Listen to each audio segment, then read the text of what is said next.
नमस्कार. आकाशवाणी औरंगाबाद केंद्राच्या सायंकालीन बातमीपत्रात मी वैभवी जोशी आपलं स्वागत करते. संसदेनं वित्त विधेयक 2017ला आज मंजुरी दिली. काल राज्यसभेनं या विधेयकात करदात्यांना अधिक अधिकार तसंच उद्योग क्षेत्राकडून राजकीय पक्षांना दिल्या जाणाऱ्या देणग्यांवर नियंत्रण या दोन्ही तरतुदी रोखण्यासंबंधीच्या या सुधारणा सुचवून विधेयक लोकसभेकडे परत पाठवलं. या सुधारणा फेटाळून लावत लोकसभेनं विधेयक मूळ स्वरूपात मंजूर केलं. 2017-18च्या अर्थसंकल्पाची प्रक्रिया यामुळे पूर्ण झाली आहे. सरकारनं उडान योजनेअंतर्गत प्रादेशिक विमानसेवेच्या पहिल्या टप्प्याची आज घोषणा केली. यामध्ये 1 तास अंतराच्या 45 नवीन विमान मार्गावर ₹2,500 विमान प्रवास करता येणार आहे. पहिल्या निम्म्या जागांसाठीच ही सवलत लागू असून त्या व्यतिरिक्त जागांसाठी नियमित मूल्य मोजावं लागणार आहे.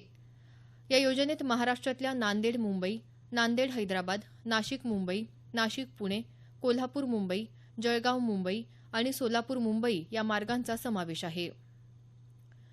पंतप्रधान नरेंद्र मोदी यांनी आज महाराष्ट्रातल्या भाजप खासदारांची बैठक घेऊन अर्थसंकल्प तसंच जाहीरनाम्यातली आश्वासनं पूर्ण करण्याचे निर्देश दिले. काही खासदारांच्या कामात पंतप्रधानांनी सुधारणा सुचवत सरकारी योजनांची माहिती जनतेपर्यंत पोहोचवण्याची गरज व्यक्त केली. राज्यात स्वच्छता मोहीम राबवण्याच्या सूचना त्यांनी केल्या. असंघटित क्षेत्रातल्या कामगारांसाठी येत्या 2 महिन्यात व्यापक योजना तयार करणार असल्याचं मुख्यमंत्री देवेंद्र फडणवीस यांनी म्हटलं आहे. असंघटित कामगारांसाठी कल्याण महामंडळ स्थापन करण्याची आवश्यकता या विषयावर आज विधानसभेत चर्चेदरम्यान मुख्यमंत्र्यांनी ही माहिती दिली. या संदर्भात कामगार मंत्रालयाला आवश्यक निर्देश दिले जातील असंही मुख्यमंत्री म्हणाले. शेतकरी कर्जमुक्ती तसंच सरकारी कर्मचाऱ्यांना 7वा वेतन आयोग लागू करण्यासाठी सरकार सकारात्मक असल्याचं अर्थमंत्री सुधीर मुनगंटीवार यांनी म्हटलं आहे.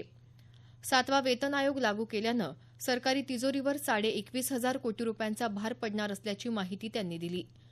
विविध योजनांचे पैसे लाभार्थींच्या थेट बँक खात्यात जमा होत असल्यानं 2,500 कोटी रुपयांची बचत होत असल्याचं त्यांनी सांगितलं.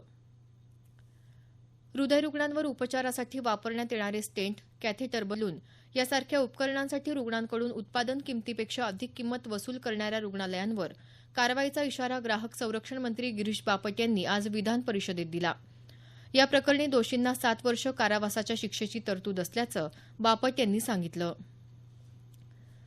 साखर कारखान्यांच्या सहवीज प्रकल्पासोबत वीज करार करण्यासंदर्भात बैठक घेऊन विचार करण्याचं आश्वासन ऊर्जामंत्री चंद्रशेखर बावनकुळे यांनी दिलं. शेकापचे जयंत पाटील यांनी या संदर्भात मांडलेल्या लक्षवेधी सूचनेच्या उत्तरात त्यांनी यासाठी कारखान्यांनी ₹4 प्रति युनिट दरानं वीज खरेदीचा प्रस्ताव दिला तर तो मंत्रिमंडळासमोर मांडला जाईल असं सांगितलं.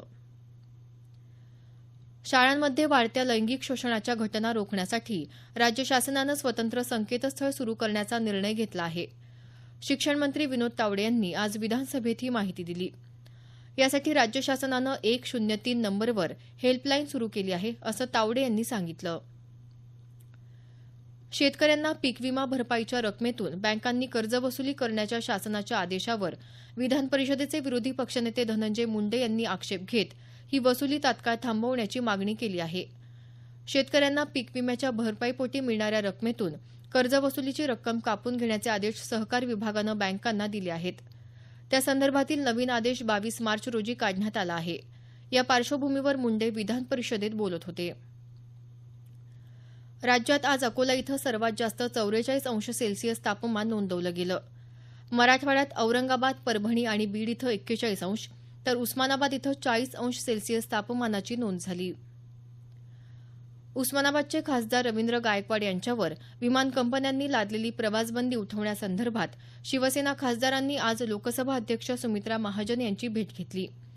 ही प्रवासबंदी उठवण्यासाठी लोकसभा अध्यक्षांनी आपला अधिकार वापरावा अशी विनंती पक्षाच्या वतीनं करण्यात आली.